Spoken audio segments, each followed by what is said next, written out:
Hey y'all, JB here in the shop after hours in the future. I just wanted to take a minute to thank our sponsor today, MBRP Exhaust, and specifically Josh and Luke over at MBRP for sending us out this exhaust system that is the reason why we're performing a dual to quad conversion. It's their Armor Pro Series T304 stainless exhaust system. It's absolutely beautiful. MBRP is a fantastic sponsor. We use their products on all of our cars. And if they wouldn't have sent us out this exhaust, I wouldn't be doing this video today because I just dealt with my dual setup. So thank you so much to them. Do me a favor if you're watching this video, learning how to cut the valence so that you can do your own quad tip conversion. Just watch the other videos so you can see how amazing the MBRP exhaust sounds before and after. And then to support our sponsor and my channel and all of the work that I do here for and with y'all by picking up an MBRP exhaust for your next project, hot rod, truck, SUV, whatever it is you're doing. They make tons of exhaust systems for all kinds of fun stuff. Check them out. Anyways, y'all get to the video. Y'all make y'all cars cooler and sound better. All right, y'all want to go from a dual to quad tip exhaust? Today, Seth and I are going to show you how to modify your valence using a template, cutting it so you can put quads on your base model car.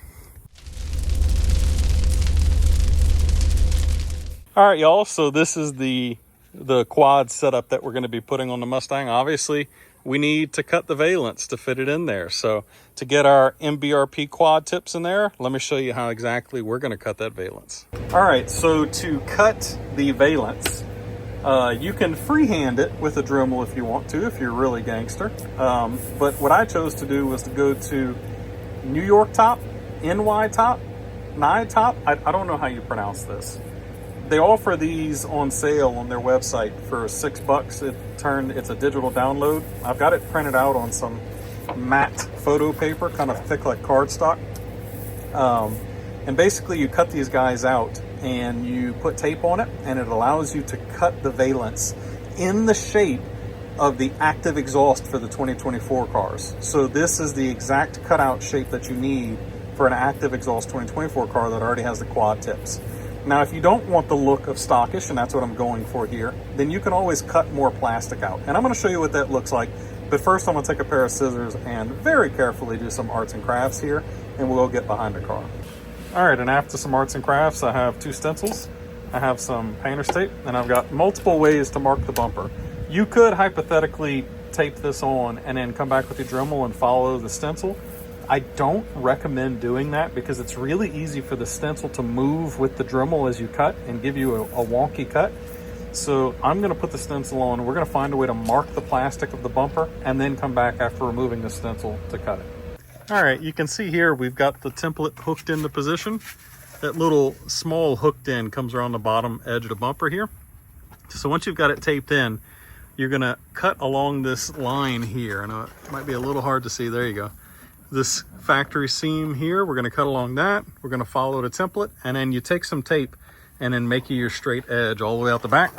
And Seth's over there with the graphite number 2 pencil. It seems to be the best thing to mark on the bumper with, tracing out the pattern.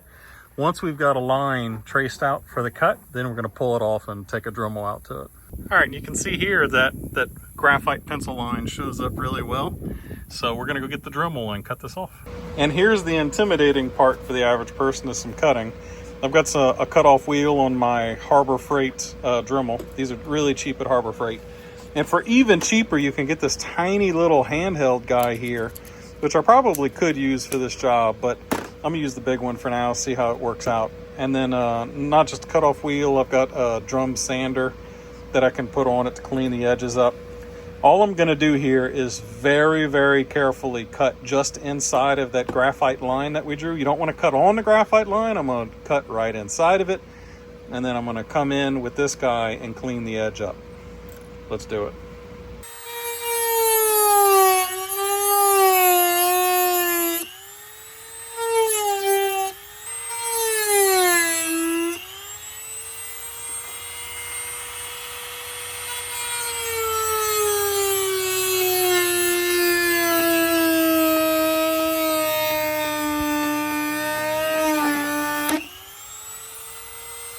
I knew it. I knew it. Well, you can see after hitting myself in the face with a broken blade, move slowly, I've got this hunk caught off of here. So now you can see, obviously, we've got the big opening. And it looks a little rough, but you can see, like I told you, I've backed off of the line.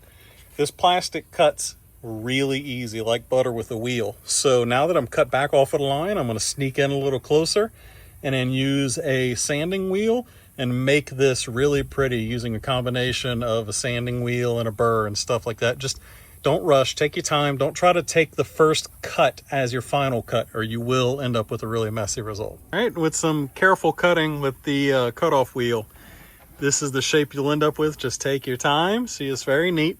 Next, I'm going to grab a deburr tool and a sanding drum, and I'm going to perfect these edges so that they look OEM. All right, so I've got some 220 grit wet dry sandpaper to work with by hand. I've got a deburr tool.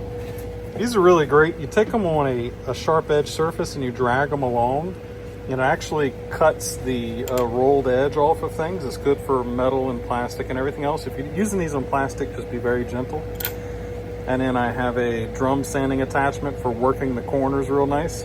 So combination of these three, I'm going to deburr and then do some hand sanding, little drum sanding, and then I'll show you how you make the plastic look more natural after. All right, and after much patience with a drum sander and hand sanding, you can get a really nice finish like this. Now you can see the cut edge of the plastic is a little lighter colored and sanded bit is a little lighter than the natural color of the bumper. There's a trick for that. Watch this. And the way we're going to shift that plastic back to a more natural look is heat. Now I'm going to use my heat gun, but you can also use a lighter if you've got a good one and not too much wind. And you focus your heat on this light colored edge here and it will turn dark. Alternatively, if you have a paint pen like this, you can also use a paint pen instead. Boom. And just like that, it is perfect. Let me drag my butt over to the other side. The only way you could possibly tell that I cut this would be to really stick your head up in here and stare at it. It looks perfect. Now, let's get the quad tip on. It's gonna look killer. All right, y'all, and after you install your quad tip MBRP exhaust, you've officially converted your Valence to hold 4 tips instead of 2. And boy, does it look great. Seth, this is the internet. You can't say these things. Oh, yeah. Anyways, it looks great.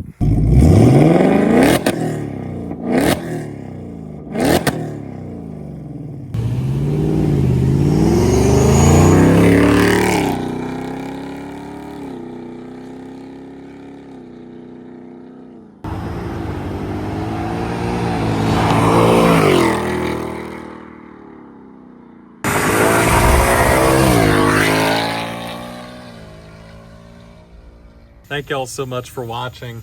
It's actually a super easy thing to do to get the quad tip set up with cutting the Valence. It's nothing to be afraid of, especially if you use the pattern.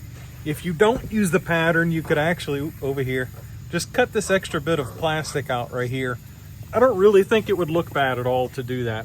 It wouldn't look out of place and you wouldn't have to fuss with the pattern.